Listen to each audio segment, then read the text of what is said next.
Welcome into Real America's Voice News. This is Sunday, the road forward, as we focus on current events, issues, and our faith. Thanks for joining us. Been another wild week in America and around the world with another assassination attempt on former president and presidential candidate Donald J. Trump. Rocked the country, social media influencers blasting the whole horrific and hateful rhetoric directed toward Trump by the Harris Waltz team, Hillary Clinton, and other Democratic radicals out there. Surging issues right now. Of course, the economy, open border terrorism, election integrity, religious liberty. By the way, what's happening over in the Middle East with Israel, Hamas, Iran, and the issue of abortion. Oh, by the way, and the continuing surge in mental health related issues. It's important to recognize that September is Suicide Awareness and Prevention Month. All this and more on this edition of Sunday the Road Forward. I'm Dr. Tim Clinton, president of the American Association of Christian Counselors, and I'm going to be your host. Our special guest joining us this week, he's the president of JDA Worldwide and the founder of the Kairos Company, a leading voice in communications, public relations, and faith, Johnny Moore. She serves as senior advisor of the National Faith Advisory Board and has served two presidential administrations, most recently as deputy assistant to the president, President Trump in the White House, in the Office of the Public Liaison. Jenny Korn is back with us. She's a crisis and trauma care expert, senior director of advancement, special project and church engagement. Jennifer Ellers is back with us. And she is the founder and president of Safe Haven Relationship Counseling Center and Marriage Intensives. Marriage and family therapist Dr. Sharon May is back with us. Also, my friend and recording artist Michael O'Brien, who'll keep our hearts anchored on God and the road forward. Then came the morning, sealed the promise, your buried body.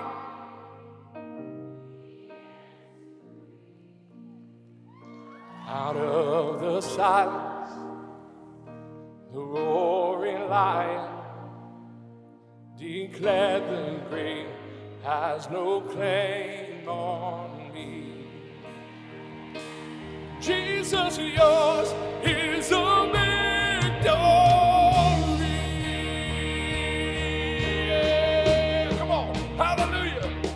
Hallelujah. Since the Trump-Harris debate blew up social media and the news cycle as the two of them went at each other over critical issues facing Americans, the hate-mongering toward former President Donald J. Trump has gone to another level. And this week, all eyes dial in on Florida and another assassination attempt of former President Donald J. Trump at the Trump International Golf Resort. While he was golfing, just unreal. The would-be assassin, Ryan Wesley Ruth, a Democratic radical with all kinds of ties to the media. It's going to be interesting what we learn about him over the next few weeks. But according to my friend Gary Bauer, so far the FBI, the Secret Service, and the media just can't, quote, find any motive for why Ruth tried to kill Donald Trump. Here are a few clues that Gary came across. He was a Democrat donor. He had a Biden-Harris sticker on his truck. He parroted left-wing talking points on social media about Trump threatening democracy. He wrote a book urging Iran to kill Trump. What? But the experts, quote again, are clueless. Bottom line here, first, there's just not enough protection for Donald J. Trump. Even though, quote, he was shot in Butler, total act of God that he didn't have his head blown off, the security issue just doesn't make any sense. You know, you're thinking about Trump, 2 impeachments, 4 indictments, 34 convictions, 91 charges, 2 assassination attempts. Everything directed toward him so far has failed. Trump is saying that it has to be God. I think most Americans would agree. Hey, the open borders continue to be front and center in the minds of Americans everywhere, from illegal immigration, known terrorists now in our country, to the fentanyl crisis. But one critical issue that's not often talked about, it's the number of migrant children, 320,000 of them that have gone missing under the Biden-Harris administration. No telling how many of them are dead or how many are sex slaves. By the way, we're talking about kids here.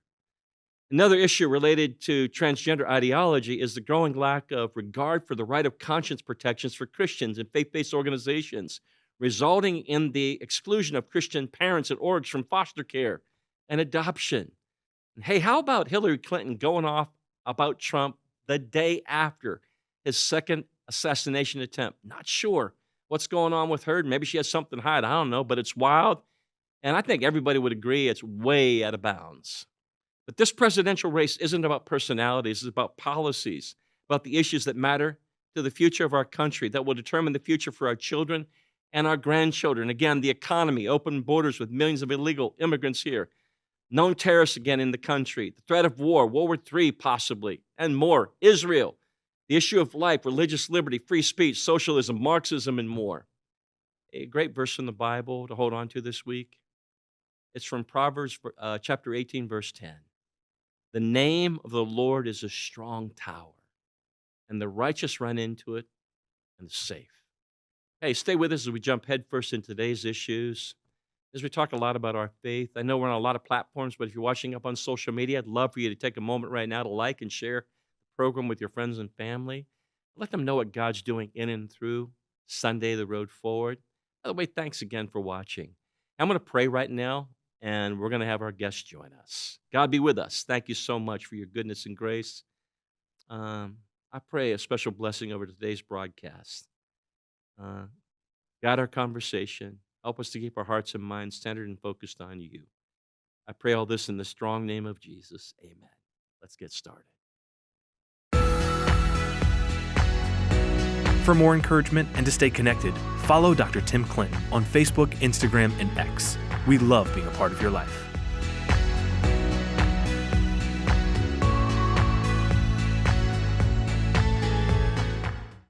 Joining us now is the president of JDA Worldwide and the founders of the Kairos Company, Dr. Johnny Moore. He's known as America's go-to advisor when the highest levels of success intersect with faith.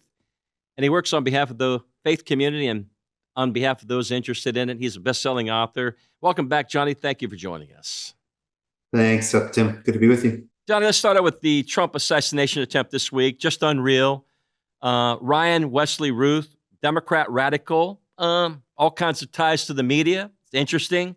Probably going to learn a lot of stuff about him over the next couple of weeks. But Johnny, first of all, the security issue. We're talking about a guy who was supposedly hiding in bushes at Trump International Golf Course. Trump's golfing. I don't even know how he knew he was golfing, but he's in there. Come on. You know what I'm saying?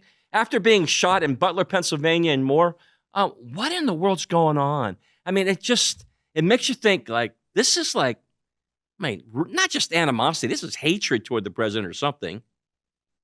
Yeah, I mean, and we learned two astonishing facts in the press conference just a few hours after this happened.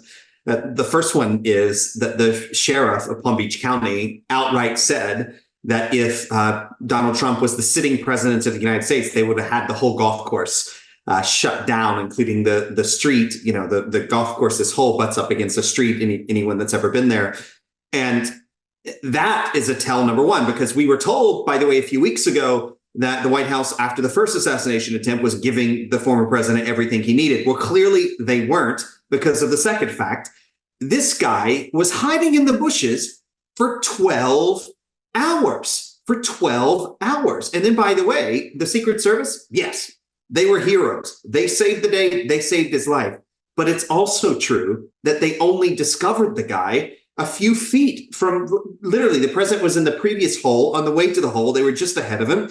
And then the guy gets away. And they found the guy an hour down the highway because of license plate readers. And it wasn't even the Secret Service that identified the guy. It was a civilian, a woman who just saw it all happening and had the presence of mind to take a picture of the license plate. So I don't care what the director of the Secret Service says, what everyone trying to cover everyone's back. This was a catastrophic failure, a second time. And every American, whatever their political party, ought to be speaking up and saying, this is not acceptable. This cannot happen. Johnny, 2 impeachments, 4 indictments, 34 convictions, 91 charges, 2 assassination attempts, and a lot of escalating hate toward former President Trump. And he keeps on going. And he just keeps on going. I mean, I've never in my life seen a human being like this. I mean, it is unbelievable. You cannot throw anything at this man to discourage him. I spent most of my early career at Liberty University. That's where we met, Dr. Tim. And at Liberty's founder used to always quote Winston Churchill. And I think this is the best description of Donald Trump. Winston Churchill said, success in life is nothing more than moving from one failure to the next with undiminished enthusiasm. And those things that you listed, they weren't failures. These things that you listed were, these are, I believe, political tactics meant to discourage, derail, distract. And yet he just keeps on going. I don't understand what type of human being this is, but I do know you can't stop him. And both assassination attempts, it's crazy that these words are even coming out of our mouth in 21st century America. But, he literally miraculously survived. I mean, it is just unbelievable. Johnny, it's not about personalities. And let's take that out of the equation. It really is about policies at the end of the day. And it's very concerning, Johnny, from the economy to the open border mess with millions of illegal immigrants coming in, even known terrorists in our country, the threat of war, Israel, like you were talking about. And then for people of faith, I mean, life is really on the ballot here. You can't deny it. This is craziness. Where they're going to with that issue is, hey, legalizing it up to birth in all 50 states. That's the goal. I mean, how in the world how do you get behind that stuff? How do you not stand against it? Religious liberty, free speech, and so much more. Johnny, these things matter. And people need to need to get beyond the emotionalism here of this crazy stuff. Yeah, and it's all a bunch of nonsense. I mean, this week, the Teamsters Union, right? One of the biggest unions in America, 1.5 million people. They polled all their members as to who their members were supporting for the presidency in the United States. They did a phone poll and they did a digital poll. They released the polls. In both polls, Donald Trump was winning that poll by like 70% compared to Kamala Harris at 30%. But what did the leaders of the Teamsters do? Instead of saying like, okay, we're endorsing Donald Trump for president because he won 70 to 30, they instead decided not to endorse anyone at all, right? I mean, this is like it makes Americans feel like the system is just rigged against them. And it fuels all these conspiracy theories. It fuels our divisions. And you can't have honest discussions about what's working and what isn't working. And, just this week, the Federal Reserve, after years and years and years and years, finally cuts the interest rates in this country. They cut it by 0.5 basis point. And the last time, this has happened a couple of times before in a period of time like this. And in the year following, the result was a pretty catastrophic economic correction. Like interest rates need to fall, but it leads to certain things. Why did they do it now? Was it a political decision? Was it not a political decision? Maybe it wasn't, but what is clear is that it will be interpreted that way. And what is clear is the economy isn't as good as people act like it is. People sitting in Washington, D.C., where I live, when the average American goes to the grocery store every weekend and just realizes they're paying like just double-digit percentage points more for almost everything, and everybody's screaming about it. Nobody cares about it. And it's just unbelievable. We want our politicians to do one thing, whether the Democrats or Republicans, listen to us and fix the problems. Don't use your power to do what you want to do. You work for us. Johnny, before you go, recently I picked up a book called Shepherds for Sale, written by Megan Basham, New York Times bestseller. I mean, it's exploding out there. Just starting to go through it.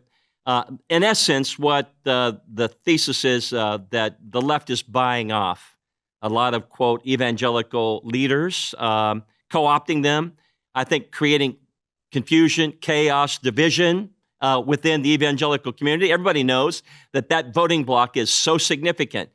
Johnny, it's pretty shocking when you hear some of this stuff coming out. You represent the faith community and talk a lot about it. What's your take here?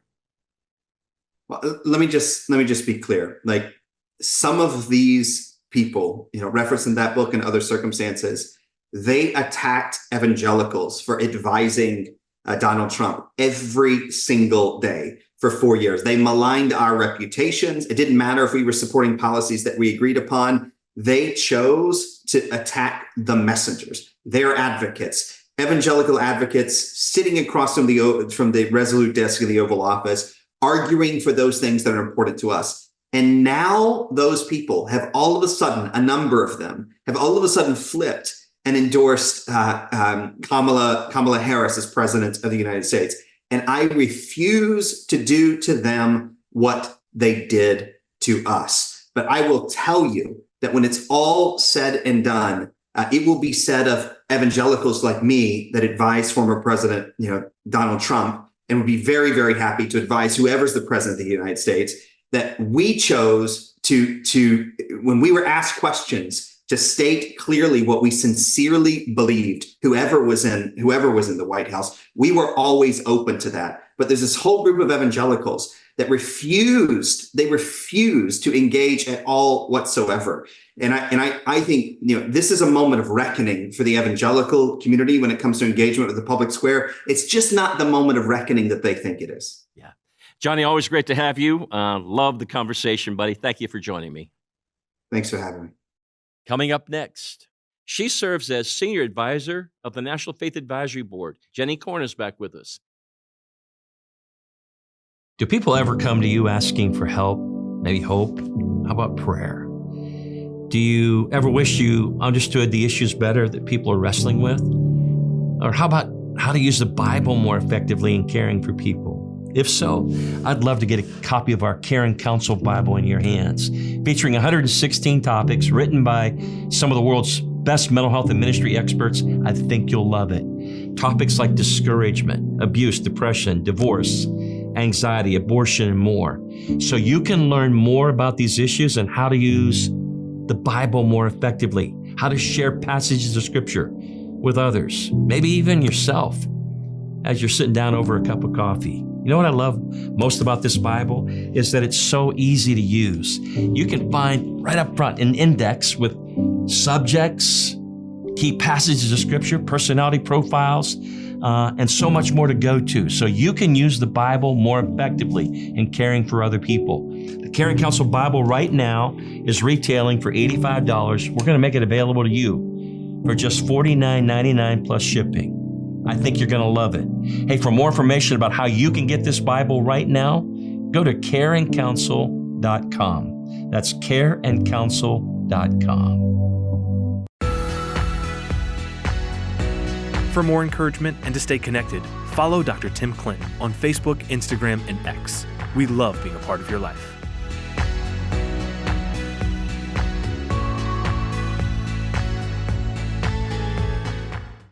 Joining us now is Jenny Korn. Jenny serves as senior advisor of the National Faith Advisory Board and has served 2 presidential administrations, most recently as deputy assistant to President Trump in the White House Office of Public Liaison. Jenny, welcome back. Thank you for joining us. Thank you, Tim. Thank you for having me, and hello to all your viewers. Hey, Jenny, as we get started, the National Faith Advisory Board, some people have understanding of what it's all about, but a lot of people probably just, hey, what is that and what's happening? Can you give us a quick update on how long it's been around and what the function of that board is all about? Absolutely. National Faith Advisory Board is amazing. I'm so honored to be part of it. And we call it America's Faith Coalition. And we are the only faith organization that was born out of the White House. When we served at the White House all 4 years under President Trump, we saw this amazing coalition of faith leaders from every denomination, every ethnic background, and from every state under this umbrella and moving forward to protect religious freedom, to honor our family values, to defend life, and to promote a strong America. So when we left the White House, I went to Pastor Paula White, who's our president, and I said, we cannot let go of this coalition of over 35,000 members who represent about 45 million people through their radio shows, their TV shows, their ministries, and their networks. And these are amazing pastors like Pastor Jensen Franklin, Pastor Jack Graham, Pastor Greg Laurie, Reverend Franklin Graham, and on and on. It's so impressive. Dr. Clinton, yourself, Pastor Paula, and they're all amazing in their own right. But when we come together, we're able to protect religious freedom and all our core principles together. We have a weekly newsletter that goes out that informs everybody about what's happening, whether it's at the state, local, or national level.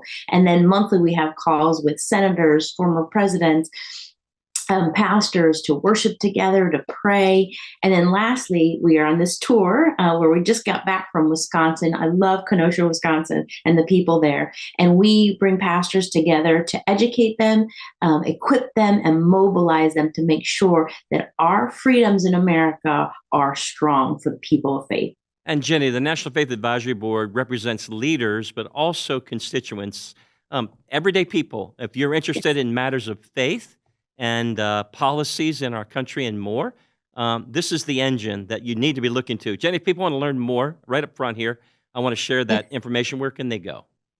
They go to nationalfaithadvisoryboard.org, nationalfaithadvisoryboard.org. And to your point, Tim, we have people from every denomination of Christianity, Catholic, Jewish, I mean, you name it. It's, again, for people who want religious freedom. And you don't have to be the leader of your church. If you're just going to your house of worship, we want you as part of our organization too. Jenny, you have served in a couple of administrations, got engaged in this whole political world, if you will. But there's an underlying passion of yours. You talk a lot about politics are important because policies are important, and policies matter because people matter. Jenny, take us down that road. What drives you, and what puts joy in your heart here as you serve? Right. And I love when you say that, because it's so important that we spread the word. Politics to some people seems like a dirty word. Ooh, I can't get involved in politics. Well, politics is just who is driving the policy, and the policy affects all of us people. From the moment you wake up to the moment you go to bed, the government is in your life, your electricity, your water, your roads, the regulations on your home, on your church, on your house of worship. So we can be either part of electing those people who reflect our values, or we can just let elected officials make all the decisions for us. And I just love America so much. You've heard my story before. My mother came from Mexico. My dad was Jewish, came from Brooklyn. Very, very humble means. But they taught me to just love this country. And I think that people really need to get back to honoring what we have in America. It is the greatest country in the world. And also my faith, the freedom and our faith matter and are so important to me. Jenny, it seems like what we're seeing unfold before our eyes is really about personality and a lot of emotionalism. You hear when people are caught up on this stuff and they really don't shake it down to the issues that matter most, these policies that we're talking about. And I know, serving alongside of you, I mean, we've had some long, hard conversations about those kind of issues that do matter, from the economy to religious liberty to life. People of faith are really concerned about those issues, but getting caught again up in this personality, chaos, and this emotionalism, people aren't rational at times. Jenny, talk to us about what's burning again down inside your heart as you think about those things, because you get it. You saw it in Wisconsin recently at that event in Kenosha. People are hungry. They feel like they're not being listened to in the last 3.5 years. When President Trump was in office for those 4 years, we brought 10,000 people of faith through those doors. It was an open door for people of faith, and not just people of faith. I mean, you name the constituency: Hispanic, veterans, law enforcement, farmers, small business owners. People felt like they had a voice, and that the policies were going in the right direction, right? A really good economy, a safe border, no wars.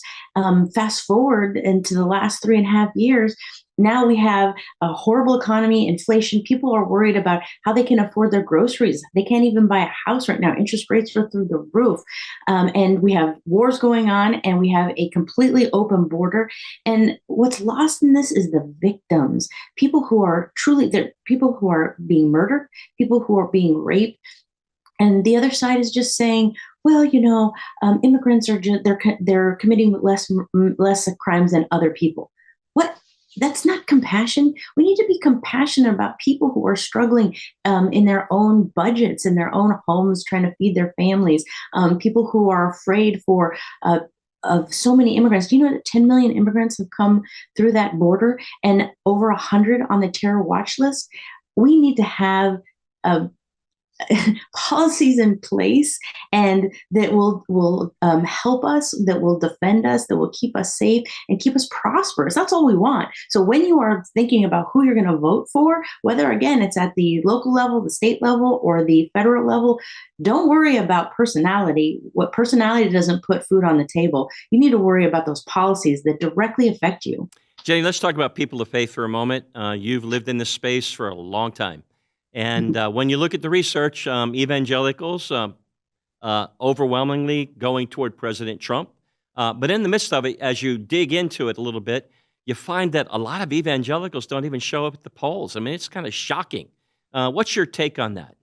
Right. It's 384,000 houses of worship in the USA. Only 25 to 35% of each generally are registered to vote. 25 million Christians didn't vote in the last election. We're leaving our values at the table. You got to talk to your mom, your dad, your sister, your brother, your kids, your neighbors, your cousins. I'm not joking here. The best way to convince someone and educate someone is face to face. We can have all the flashy commercials, the great ads on Facebook, what have you. What matters is when, Tim, I'm talking to you, when I'm talking to people at my church, when I'm talking to my neighbors, and I say, this is why I believe in these are my values. These are your values too. Let me tell you who reflects those values. We don't get to pick the party. We're a nonpartisan organization, but there's a stark contrast to who reflects the values of people of faith. Jenny, I know that this sprint between now and November, one of the things you're doing is you're challenging people on voter registration, trying to get churches engaged to help get people out and more. Trying to make it easy for some people because they don't even know they can vote early, for example, how to request a ballot or what have you. Talk to us about that initiative and how it's going and what your prayer is. Right. So besides being able to talk to the people that you know in your network about who reflects their values, you can also do something else because people get like, what can I do? What else can I do? You can do voter registration in your house of worship. So if you're not the pastor here and you go to a church, I would say go talk to your pastor. Why aren't we doing voter registration? It's our civic duty. Again, there are so many interest groups out there that are fighting for their rights. Why shouldn't people of faith fight for their rights? We've got a really easy system. If you go on nationalfaithadvisoryboard.org, every state is different. Every state has very different laws. And so we kind of break that down so you know when your deadlines are to vote, when your deadlines are for absentee ballot, when you can put mail-in ballots, when you can walk in, all that kind of good stuff. But we ask the pastor to actually make the announcement from the pulpit. Because if you just have a table in the back and say, oh, there's voter registration in the back, you can go that. How many people do you think are going to pass right by that table and go to brunch and do whatever and start talking to their friends?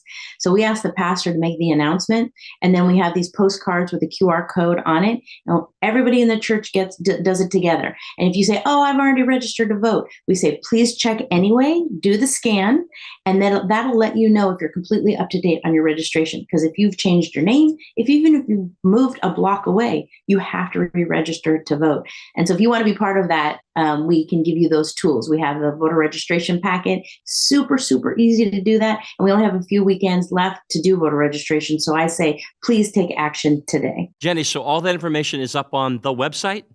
Yes. Okay, nationalfaithadvisoryboard.org. Oregon, yes. Wonderful. Jenny Corn, always great conversation with you. Thank you so much for joining us. Thank you so much, Tim. Coming up next, crisis and trauma care expert, Senior Director of Advancement, Special Project and Church Engagement, Jennifer Ellers is back with us. For more encouragement and to stay connected, follow Dr. Tim Clinton on Facebook, Instagram, and X. We love being a part of your life.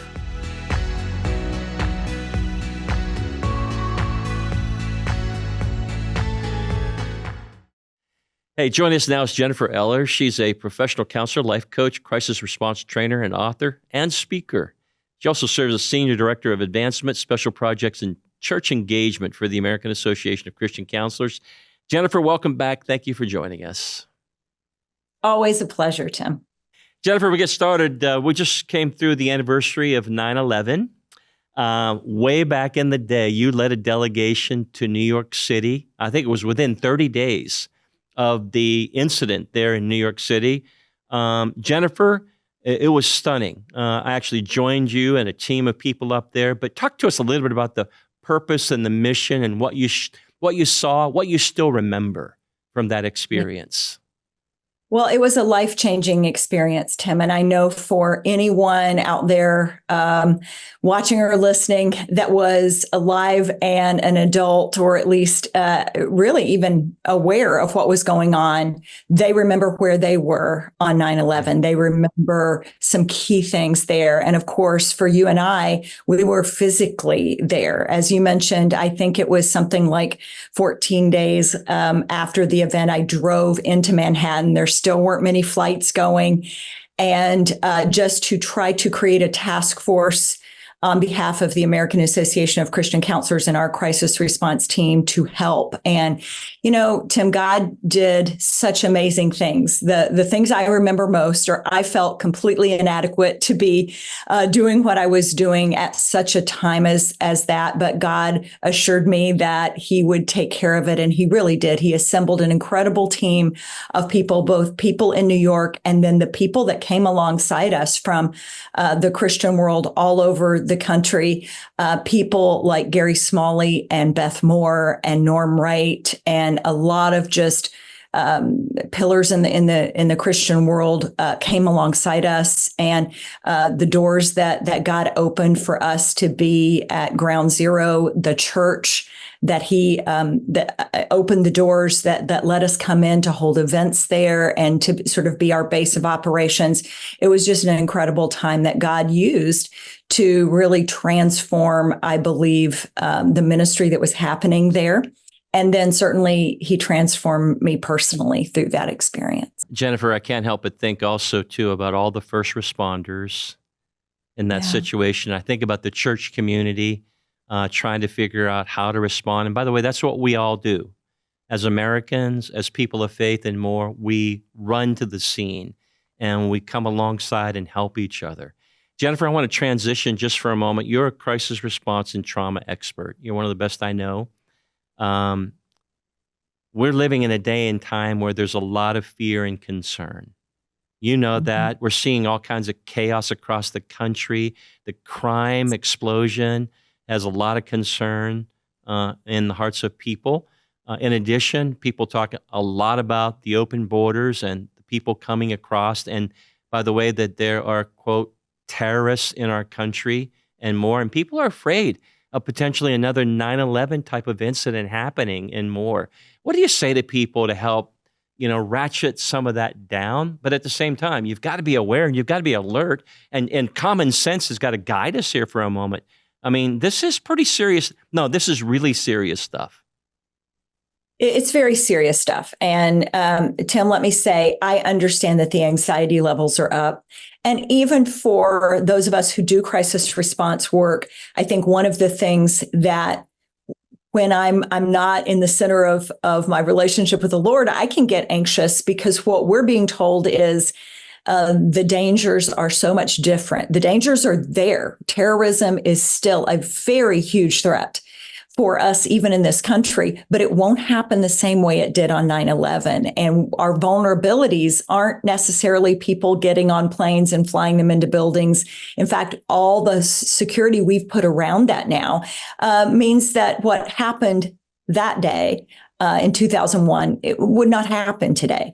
The problem is the terrorists are very strategic and they're looking at other places and other ways that we're vulnerable that I think a lot of civilians haven't even imagined, but we're so vulnerable. All of our systems through how dependent we are on the internet and the digital things in our society, just even what we're doing today, as well as air transportation, honestly, everything. If you shut down our access to the internet, it can do things like close hospitals, shut down all the airlines. It can cripple our utility systems. Yeah. People don't have power and water and essentials for life. So those are the kind of things that what I would say is our people are looking at in terms of protecting us from terrorism. But what I want to say to Christians is we have to be able to have our relationship with God where we have a peace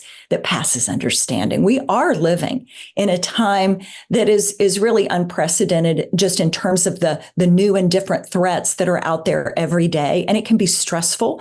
And watching the media nonstop 24/7, I don't recommend that. I recommend really starting to think about where you intentionally focus your heart and your mind. And that should be on God and his promises, because certainly scripture tells us we're going to have some very challenging times, but it also reassures us that God's got this and he's got us. He does. Jennifer, the month of September is known as Suicide Awareness and Prevention Month. Something near and dear to your heart. You're one of the big teachers in modern day Christianity on that very subject. I don't think there's anything that strikes fear more in the heart of a parent than the word suicide. And if they're worried about a son or a daughter, I mean, it's a terrible feeling. Jennifer, I think it's become maybe second or third leading cause of death among teens. And I know that suicide has no boundary, really. I mean, it affects people of all age groups, ethnicities, and more. But tell us a little bit about what you've learned and what you want people to take away from recognizing this month, honoring it, and by the way, helping to become a person who will help save a life. Absolutely. What we're facing here with suicide is the awareness and recognition of the danger. Like you just said, Tim, depending on the study, it's the second or third leading cause of death for young people. And I even heard one that it's the leading cause of death, the second or third leading cause of death of other certain age groups, not just our kids. So it is a very serious threat. And a lot of times you hear parents so worried about gun violence and school shootings, which are important, but far more kids take their lives every year than die by homicide. Or so your child is more likely to kill themselves, to take their own life, than to be shot or killed by someone else, and to die of really anything other than an accidental death. That's all kinds of accidents put together. So suicide is a very serious risk. And while I do want people to have peace, I will say if anything needs to be keeping parents up at night, it's the mental health issues that contribute to suicide in our young people. It is something that everybody needs to be aware of. Every parent, every person who interacts in any way with young people, and really I'll say any person, needs to have a better awareness. So if you can put something on your list this September to do, it is take a class, take an online course, read a book, read an article. AACC has some wonderful just 3-hour programs that will only take 3 hours of your time, but you can become more equipped to respond to someone around you who might be suicidal, might be contemplating ending their life. That's something we all can do. If you want more information about how maybe you could enroll in a class and learn how you might even be able to step into the life of someone, maybe even be that conduit of hope where you can help save a life, go to lightuniversity.com, right, Jennifer? /HF3R. That's lightuniversity.com, HF3R. Jennifer, always great to see you. Thank you for joining us. My pleasure. Coming up next, founder and president of Safe Haven Relationship Counseling Center, Sharon May is back with us. Join us in Dallas, Texas for the AACC, the American Association of Christian Counselors 2024 Mega National Christian Counseling Conference, this October 10 through 12. Built around the 4 streams of counseling, recovery, marriage and family, and professional coaching, the 2024 Mega National Christian Counseling Conference, it'll feature specialization counselor training, coaching intensives, along with engaging keynote addresses from world-class leaders, powerful praise and worship, cutting-edge professional workshops, fellowship, and networking, shaping up to be one of our best counseling events ever. Best news, you can tailor this 2024 National Conference to meet your personal and professional needs. To register, all you have to do is go to nationalaacc.net. That's nationalaacc.net and register right now. It's selling out. Hope to see you in Dallas. For more encouragement and to stay connected, follow Dr. Tim Clinton on Facebook, Instagram, and X. We love being a part of your life.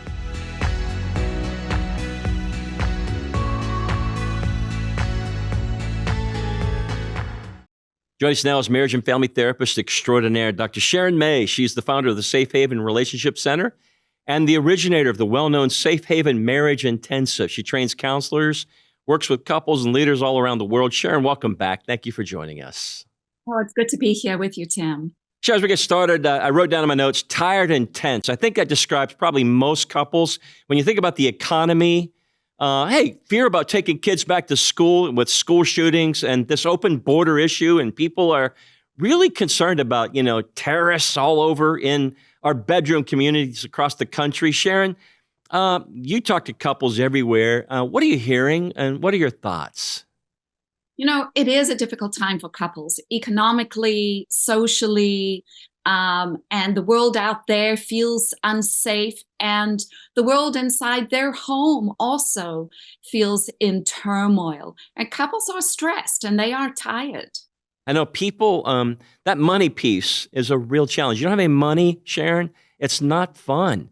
And when the economy is spinning the way it is, people are pushed to the nth degree. A lot of people are carrying a lot of debt, a lot of credit card debt, and more. It just compounds maybe some things that used to be minor to us. Ones become threes become fives. We're bitey, we're coming at each other, Sharon. And I know you talk a lot about, dealing with these factors that kind of steal love away from us. Sharon, what are some of the big culprits that really have your attention that, make life especially difficult, keeping our hands clasped, and our love close? Absolutely. When couples feel the world is difficult and hard to live in, they long to come home to their marriage and to their family and to even their close-knit community. And they want to and long to know that they're safe, that they have someone there who has their back, that they can turn toward each other and face the world. But, when a couple starts disagreeing and arguing about money, about raising kids, about the rhythm of life and how time is spent, then they start feeling unsafe in their homes. And when we don't feel safe with someone, Tim, that guard goes up. We are defensive. We are protective. We begin protesting to try and be heard and understood so we can feel safe. Sharon, you and I love this topic because we really believe in the value of marriage, counseling, and therapy. As a matter of fact, the majority of couples who actually seek out marital help are finding that kind of help. But also, there's a new model, and it's this intensive model that's become really front and center stage, if you will, and helping people jumpstart what's in a bad way between them. Talk to us, Sharon, about this intensive model. I mean, I know you guys do them, but I want people to hear what's happening in our, quote, marital research world. And then I'm going to ask you about how do you ratchet down the anger and the distance and more and begin to get couples to move toward each other, because that's what we want. People want closeness, Sharon. They just want to love and be loved. They just want someone to love them. Right. Absolutely. Couples just want peace between them. Yeah. And, it takes a couple oftentimes 4 to 7 years of conflict, of disconnection before they reach out for help. And most of them start maybe with their pastor or weekly sessions with a therapist. And not saying that is not good, it is. But we have found that the intensive model allows a couple that's very disconnected, lost hope, stuck in conflict, don't feel safe, that when they can sit for 3 or 4 days and go through their marriage history, go through their marriage cycle of where they're stuck, those 3 to 4 days can get to the heart of the matter and help them unravel the hurts and begin a journey of understanding each other and healing. And Tim, you're right. What couples realize in the intensive is that we're both fighting for the same thing, and that is to be seen and heard and to have a safe haven. I remember when my husband Mike said to me one day, I don't want to grow old unhappy with you. I don't want to always be in conflict with you and at odds with you. And I remember early in our relationship going, Whoa, is that you know, we always land up in conflict, but wow, you're trying to find your way back home to connect with me and to know how to love me, and so do I. But when we're protesting and guarded and defending, we feel like we're each other's enemies. And getting help, start with your pastor if that's your first option, but try and find a good intensive where you can sit for those days and get to the heart of the issue and jumpstart a new journey. Sharon, what I've loved as I've really looked into this through the years, it became a real priority of mine early in on our marriage. Julie and I had a hard time. We couldn't find our way. And I began to dig in and say, what is it that makes marriages succeed or fail? I looked at work like John Gottman and saw so many others, and Sue Johnson, and of course, Gary Smalley, and everybody who was leading the way in our Christian sphere. And then with the work that you're doing, Sharon, when you begin to realize a lot of people, this protesting, this criticizing and stuff that we're doing is really an attempt to get someone to love me. The problem is I've just bought into a bad way of getting that across. And you begin to arrest these patterns. You begin to shut down this anger, this reaction stuff. Some of that stuff starts to fade and open up strands of connectedness so we can begin to, quote, press in and maybe do the real work we need to do so that we can get into that place that we've always wanted, just for someone to love me, to love and be loved. That's a beautiful place. Absolutely. And just a few pointers for a couple that's listening that maybe is disconnected. One, realize no matter where you are in your marriage, that more than likely, 99%, that you and your spouse actually want a safe haven. You want a good, kind, loving relationship.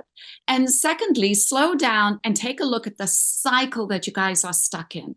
Who's arguing and how? How are you protesting and protecting? Who's pursuing? Who's withdrawing? Look at your cycle. And then thirdly, look at your part.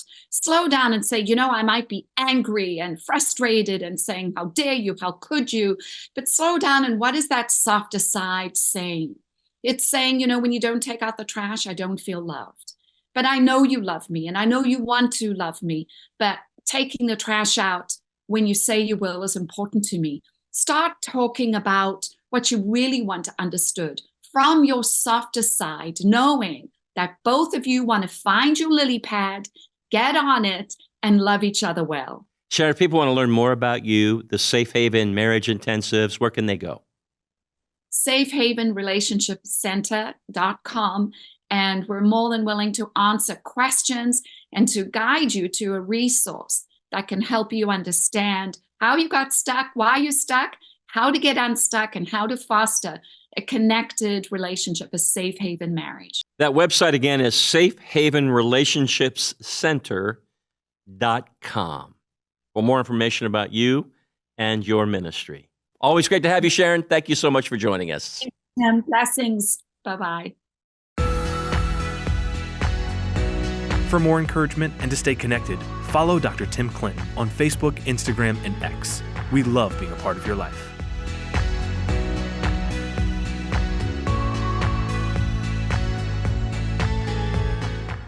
Hey, you know, in closing, these are unprecedented times. They're difficult times, but God's in control, and He's at work. I hope you'll press in close to Him and His heart. Know again that God loves you and wants to be in your life. Our hope, our strength, our power comes from the Lord. Here's a great verse from the Bible to hold on to this week. It's from Proverbs chapter 18, verse 10. The name of the Lord is a strong tower. The righteous run into it, and they're safe.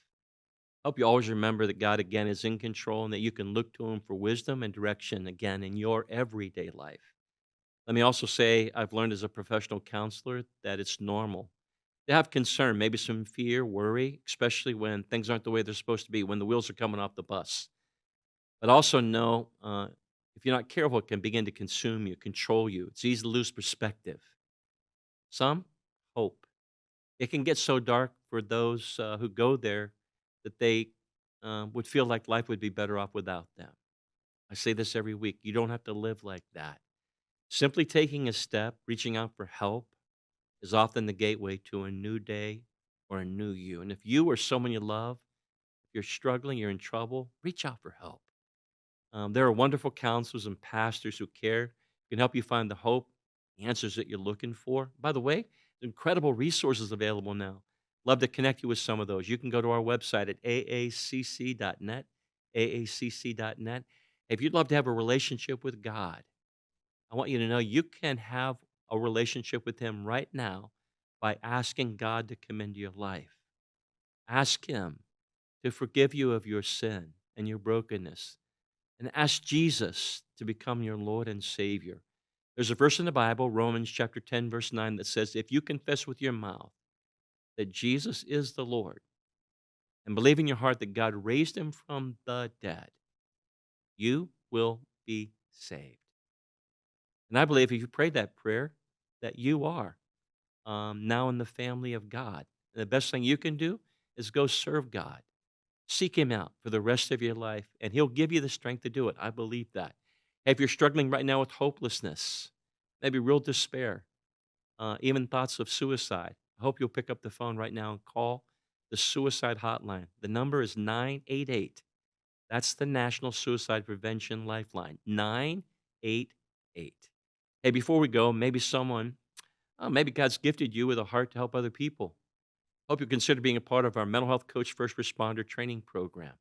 You can enroll right now, doesn't matter what your educational level is, and be on your way to becoming a board-certified mental health coach. Everything you need to know about this program is up at lightuniversity.com/mental health coach, lightuniversity.com/mental health coach. It's a 42-hour training program featuring some of the world's leading mental health and ministry experts, all on video. And you can study, yes, 24/7, 365, anytime you want, anywhere you want. Very robust online platform. Best news, it's a $2,400 program, but there might be a scholarship up there for someone just like you. Hope you go to lightuniversity.com/mental health coach. Nearly 60,000 people have now enrolled in that program. Hey, I'm Dr. Tim Clinton. As always, thanks for watching. See you next week right here on Sunday, The Road Forward on Real America's Voice News.